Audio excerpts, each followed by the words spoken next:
L'actualité du monde rural et agricole continue de nous interpeller et de nous inspirer. Bonsoir à toutes et à tous. En ce vendredi saint, au cœur de la Semaine Sainte, le monde chrétien vit un temps de recueillement, de sacrifice et d'espérance. Une période qui rappelle aussi les réalités du monde rural où la patience, l'effort et la foi en des lendemains meilleurs accompagnent chaque jour les acteurs de la terre et de l'eau. Nous sommes le vendredi 3 avril 2026. Bienvenue dans cette édition de votre journal sur le rural Béné TV. À la une de l'actualité ce soir, depuis le mercredi 1er avril 2026, les activités de pêche sont temporairement suspendues sur le lac Nokwe, la lagune de Porto Novo ainsi que dans leurs chenaux. Une décision prise par la direction de la production halieutique. Pourquoi cette mesure? Quels avantages pour les ressources halieutiques et les communautés de pêcheurs? Restez avec nous pour en savoir plus. À l'approche des saisons pluvieuses, certains maraîchers ont bien avant misé sur des cultures adaptées à la saison sèche. Quels sont les critères de sélection de ces cultures? Vous les découvrirez dans cette édition. Dans le dossier du jour, nous vous emmenons à Jacindaho, à Porto Novo, où la commercialisation du poisson frais constitue une véritable source de revenus pour de nombreuses femmes. Une immersion au cœur de cette activité génératrice de revenus est à suivre dans ce journal. Et puis, un tour d'horizon de l'actualité agricole à l'international avec des informations en provenance de la Côte d'Ivoire, du Sénégal et du Burkina Faso. Les grands titres de cette édition ainsi présentés placent maintenant au développement juste après cette courte pause.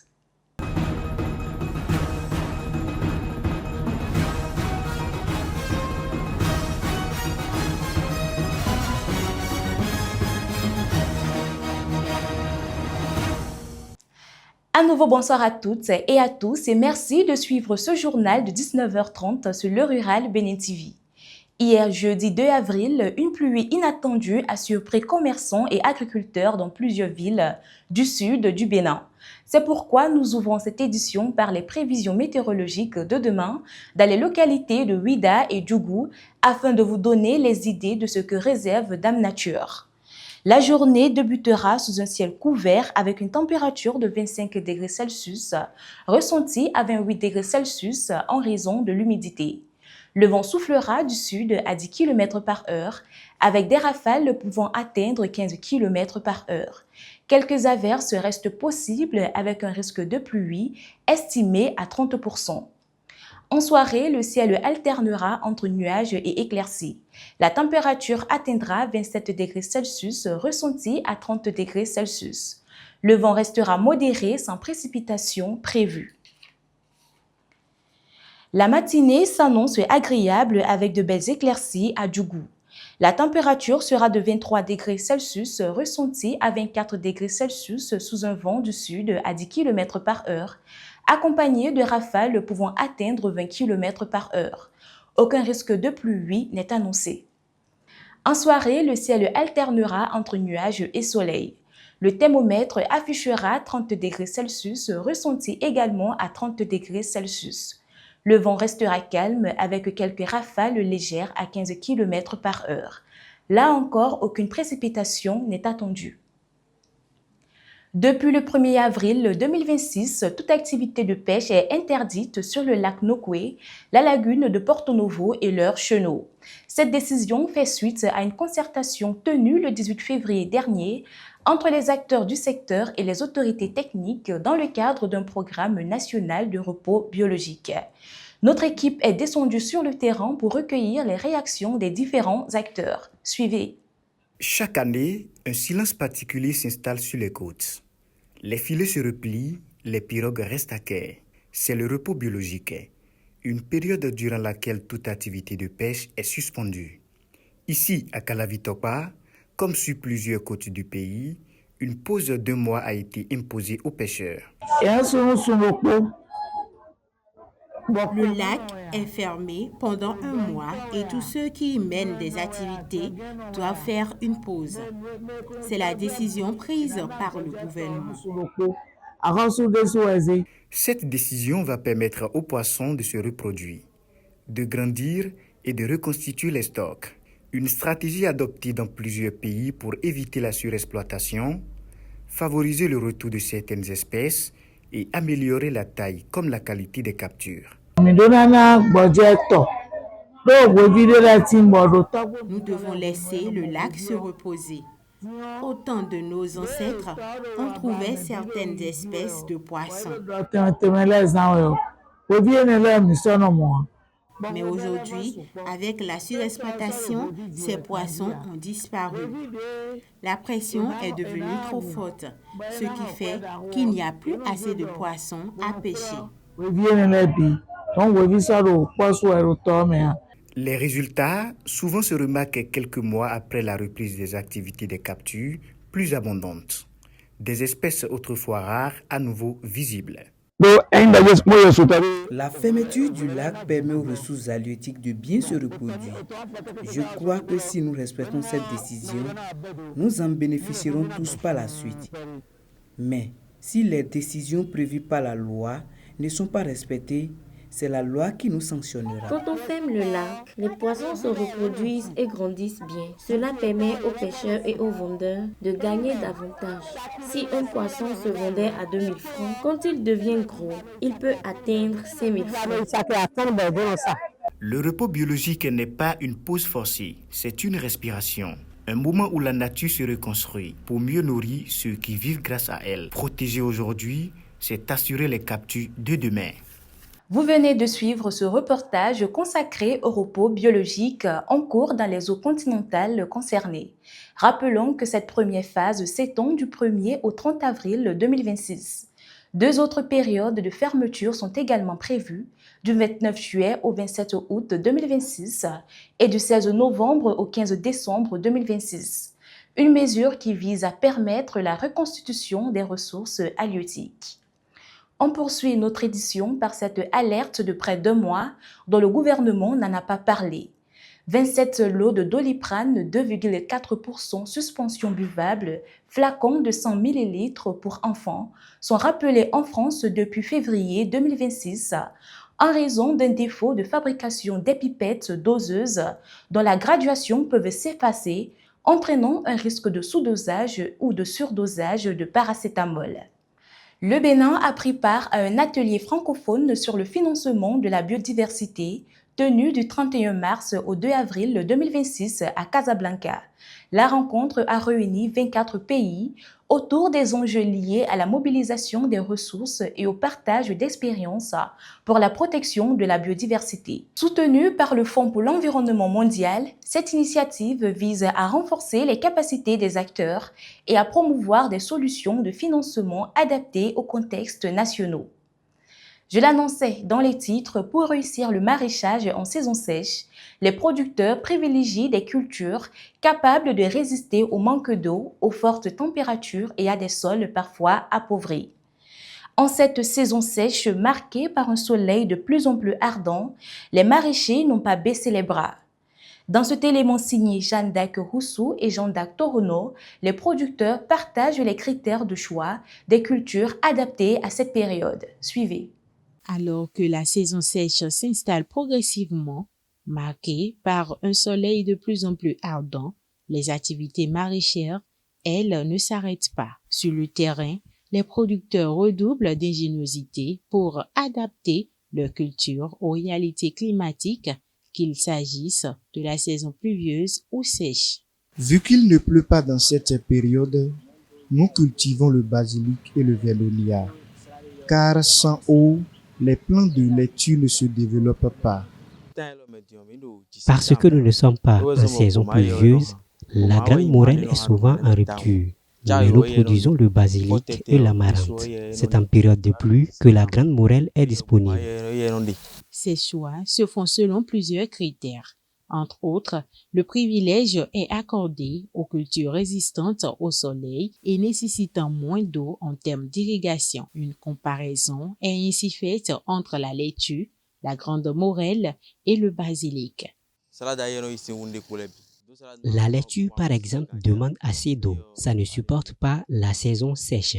Si tu fais la laitue sans bien arroser, ça se fane. Pour la grande morelle, on peut arroser une fois par jour, mais la laitue peut aller jusqu'à 3 arrosages par jour, matin, midi et soir, mais la grande morelle n'est pas si exigeante.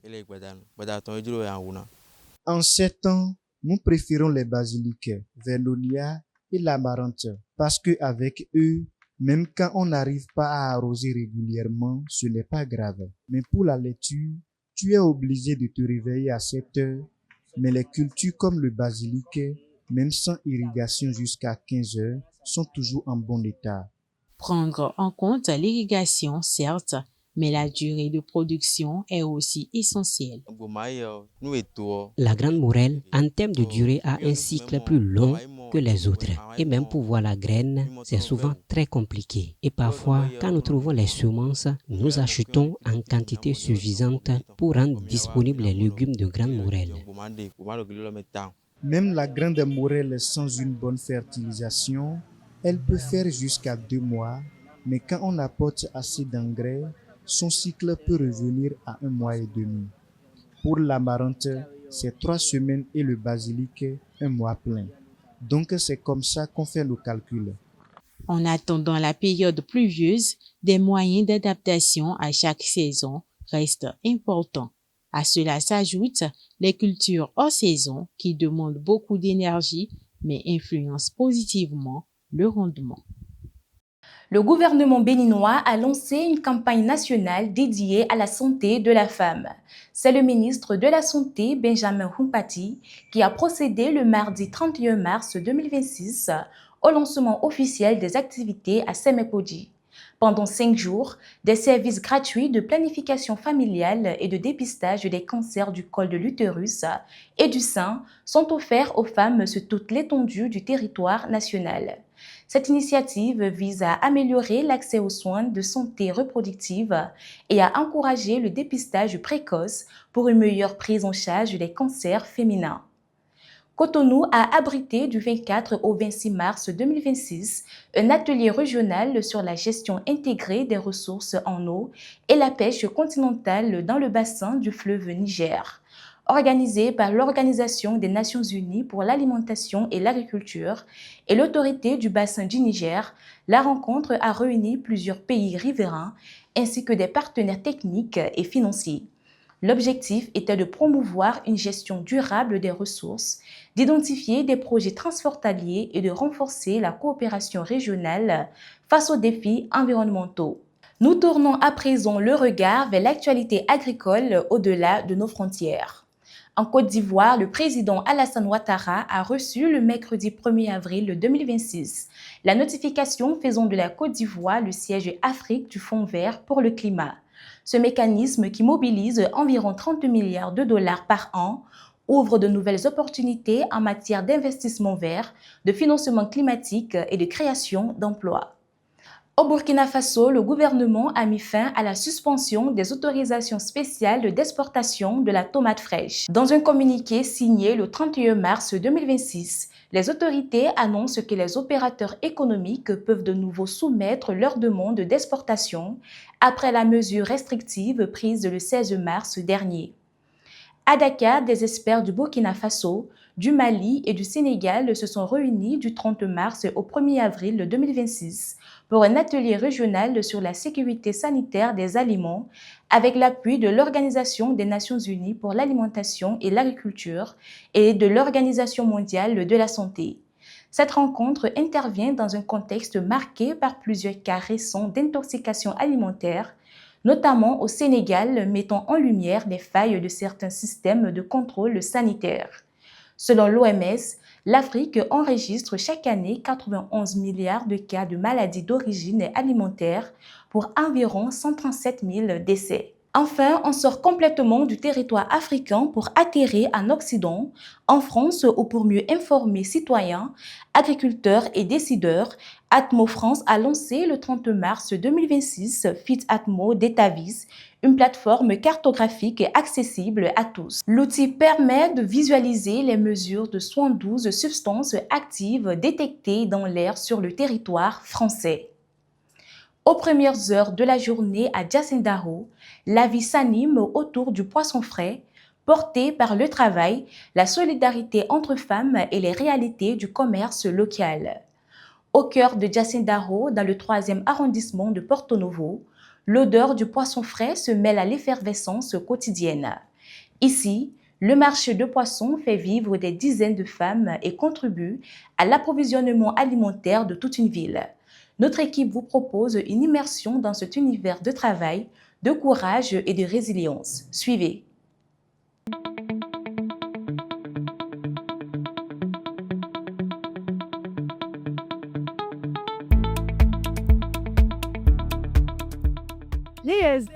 Le marché de Diassé est le grand marché de poissons à Porto. Peu importe la provenance du poisson, il passe toujours par ce marché d'abord.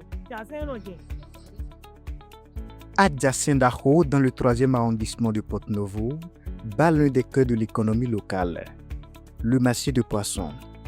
Ici, l'activité est intense, les échanges constants et les femmes en sont les principales actrices. Chaque jour, elles approvisionnent la ville en poissons, faisant de ce marché un véritable carrefour d'opportunités. Les pêcheurs des Agégués et d'autres régions, après avoir vendu les poissons pêchés à leurs clientes, celles-ci viennent à leur tour les revendre à Diassé Tokpa. Elles achètent les poissons et nous les revendons ici à Diassé. Nous vendons ces mêmes poissons dans les marchés d'Arongbo, Wondo, ainsi qu'au grand marché de Porto Novo. Tu trouveras ici n'importe quel poisson que tu désires acheter. Je vends plusieurs types de poissons, les capes, les thons ou encore les gambas. Mais derrière cette effervescence, les difficultés persistent. Comme dans de nombreux marchés, le défi reste le même. Travailler dans un cadre sain, un objectif encore loin d'être atteint. Sans abri adéquat ni infrastructure de conservation, ces vendeuses exercent dans des conditions précaires, exposées aux aléas du climat et aux pertes. Nous n'avons même pas d'abri pour le commerce. Nous utilisons des parapluies et nous aménageons juste une tente à l'aide de tôles sous lesquelles nous restons pour vendre. Nous sommes obligés de chercher un moyen pour conserver nos poissons non vendus. Tout cela à cause de la mévente. Nous conservons nos poissons à l'aide de la glace à cause du manque des infrastructures de stockage et de conservation. Nous rencontrons plusieurs difficultés. Souvent, en nettoyant les poissons, les nageoires peuvent nous blesser, ce qui nous inflige une grande douleur. En plus de cela, les clients deviennent rares au marché. Que le gouvernement nous aide à avoir des constructions modernes où nous pouvons vendre dans un bon cadre et en bonne santé, aussi bien pour les clients que pour nous-mêmes. Alors que le Bénin connaît une modernisation progressive de ses infrastructures, ce marché, essentiel à l'alimentation de la capitale, peine à suivre le rythme. Pour ces femmes, une réhabilitation n'est pas un luxe, mais une nécessité.